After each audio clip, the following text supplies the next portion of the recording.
क्या मैसेज देती है sir Tanvi the great film? Message यही है कि कभी हार मानने का नहीं। अगर कुछ हुआ ऐसा है तो सपना जहां पर है वहां पहुंचने के चांस भी मिल जाते। If you dream of something you can reach that place. अगर गोल होगा तो गोल कहाँ मारेंगे मालूम पड़ता है ना। तो तन्वी से बहुत सारी चीज़ें सीखने मिलती। इतना सब सर पे है मगर फिर भी खुश है, अपने मूड में है। और उसका जो ग्रैंडफादर बड़ा दुखी है इस बात से। मैं बोलता हूँ उससे वही पॉइंट तो वही है। The idea is learn to smile यार। स्माइल मुंह पे रख दे, खत्म हो गई बात। जीतेगा ही जीतेगा, कुछ भी हो जाए। कोई पत्थर मारा तू उसको फूल दे, गेम चेंज। मतलब इतने भी हार्ड यानी इतना कड़क दिल वाले लोग नहीं है। इंसान इंसान ही है, दिल तो पिघलता है सब इंसान का। और फिर अनुपम जैसे हमारे एक्टर, डायरेक्टर, राइटर, जब वो साथ है और ऐसे सब्जेक्ट को हाथ लगाया है तो सबको पसंद आएगा।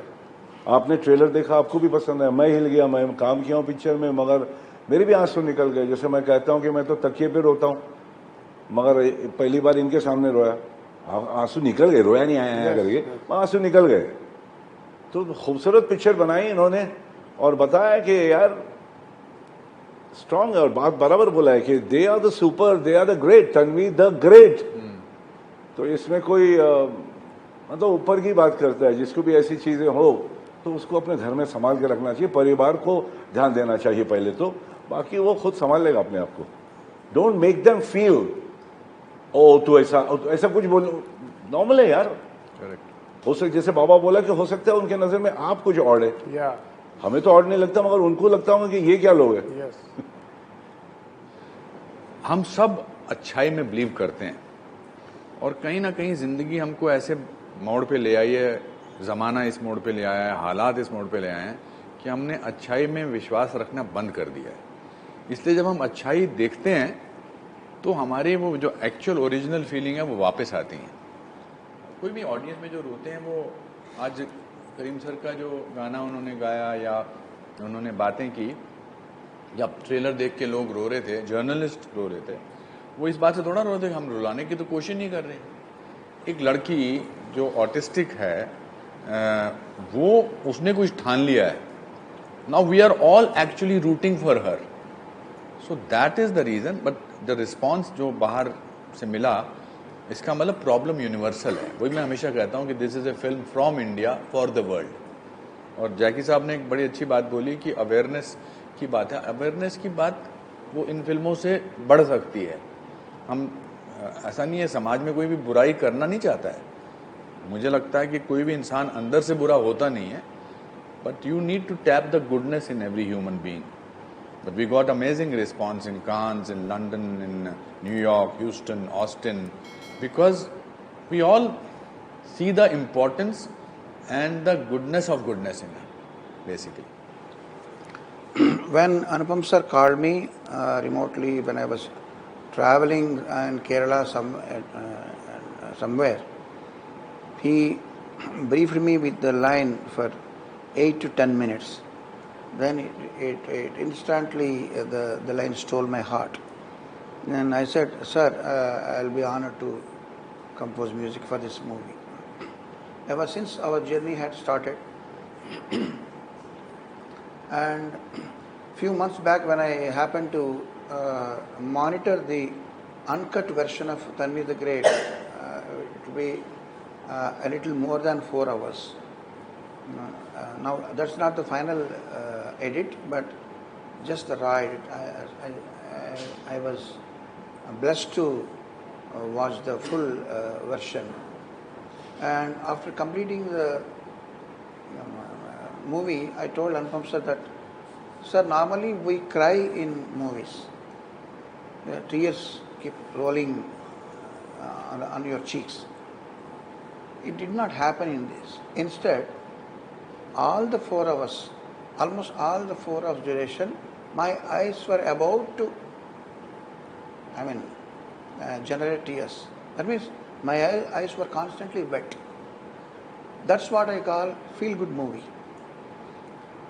So at 2-3 points the tears will roll. There are some crucial points in the movie.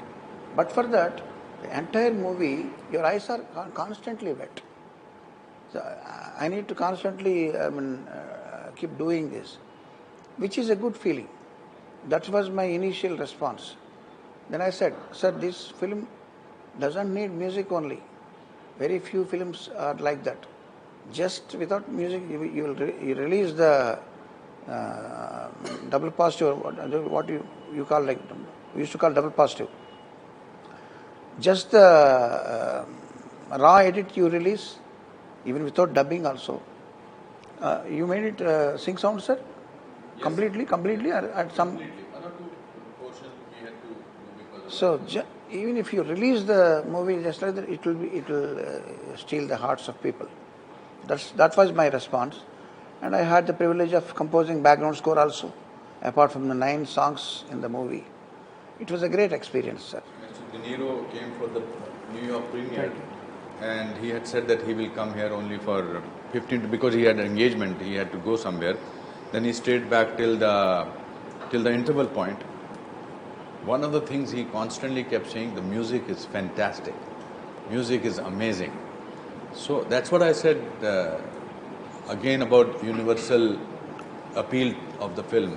So I think I immediately called him up from New York because I thought I'm sitting next to him, he will say something about me. But he appreciated the whole film. But music he pointed out especially. I feel every emotion that I have always longed to feel. And sitting here amongst the best of the best, I'm counting my stars for so many things at this point. For getting this opportunity, for doing a movie like this.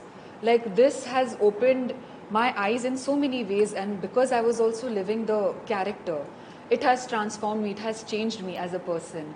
And being in Chhatra Chhaya of Anupam sir, I think I must have, my mom always tells me, you must have done some great deeds in your past life that you got this chance, you got this break, and you got to be directed by one of the best. And I agree to that.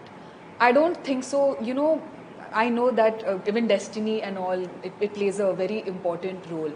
And I used to get very angry back in the day that it's not happening, it's not working out, because I've been trying since the last 10-12 years. I used to bunk my school, tuitions, जब से everything. 13 साल की थी तब से audition करती थी. So I'm just like, it's not happening, and I used to get frustrated, and my family also was like, ठीक है, शौक के लिए रख, don't make it your life, don't make it your everything. And where I come from, it makes sense. I think that they guided me in the best ways possible, but I believe so much in God's plan that I think more than our plans, more than my plans, I think God believed in me, and today I believe that yes, that I think it's all destiny, it's all hard work, and it's all greatness of the people that I'm surrounded with, and it's all Anupam sir, actor prepares. I'm sitting here and just working with so many people, MM sir, Jackie sir, and I'm missing even Baman sir, Arvind sir, so many people.